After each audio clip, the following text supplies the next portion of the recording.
Hey, I'm Michael Turner, and what you're seeing is some photos of the iterations of my studio setup. Since I just rearranged my office studio space, I figured it would be a good subject for my first attempt at doing some actual video editing. I hope you get some ideas from the tour. I've moved the desk from the corner to get my monitors the same distance from both walls. I then found the first reflections using a mirror thanks to my wife, and put up acoustic foam at those positions. Next came the bass traps. I have a mixer there that hasn't gotten much use yet, but you can see the different components on my desk. I'm looking to put in better shelving so that I can get the monitors at a better listening level and have better access to the Mackie universal control that I'm storing for someone. Additionally, I placed the amp and cabinet in a position to face into the room. I'm hoping that will make it easier to use and open up the space. It was pointing to the wall originally as I attempted to save space with the previous setup.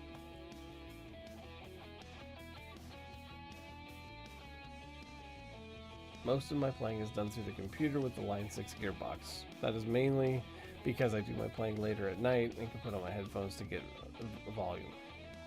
It also makes it really easy to record scratch tracks. My computer is an HP stock Pavilion with a couple of upgrades.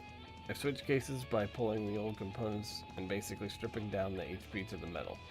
Though it took a couple hours to get all the different plastic pieces off, I was able to make the switch. Because of that, I was able to get some new case fans, both to help cool it and give it a better look. I also picked up a fan controller since the motherboard did not have any more space and didn't allow control over the fan speed. Hopefully that setup will also make it easier to control the dust, as my case should now have positive air pressure. I'm still disappointed by the noise, but I'm guessing that is because I went the cheapest route for the power supply, but this setup is much more flexible. I also worked on hiding the cables. This is mostly so I will stop kicking the power button, but I also like it clean, which keeps the LED strip covered as well and gives the room some extra lighting. You can see the Line 6 TonePort UX1, which is my interface. I have a Boss GT8 and run that through a Tech 21 PowerEngine. To record that, I run an SM57 through my Art Tube MP preamp. I've been lucky to have access to the Soldano, so that is pretty cool, but I haven't used it much because of the volume. I'll be working on tracking an EP soon, so it will get more use in the near future. I'm storing the Mackie universal control for a friend and have that hooked up to my DAW for physical control. It is very cool to be able to have touch control without having to use the mouse. I'm looking to do a tutorial on how I got that hooked up with Reaper.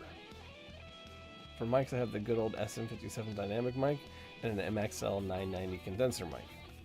I'm also storing a bunch of other mics that I'll probably use at some point on the EP to get different sounds, but I want to make sure that I can really use the two that I own. I'm also storing some rack-mounted gear, though at this point it is just a tuner that doesn't get used, and a power conditioner for the amps. I'm learning how to best use the patch bays, but my setup is simple enough that I haven't done too much with it yet, though I have experimented a bit and I'm starting to understand the power.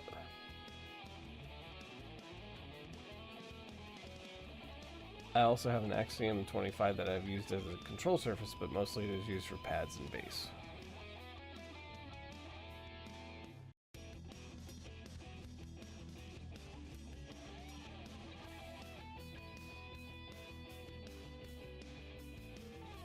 So there you have it, the office studio setup for 2014.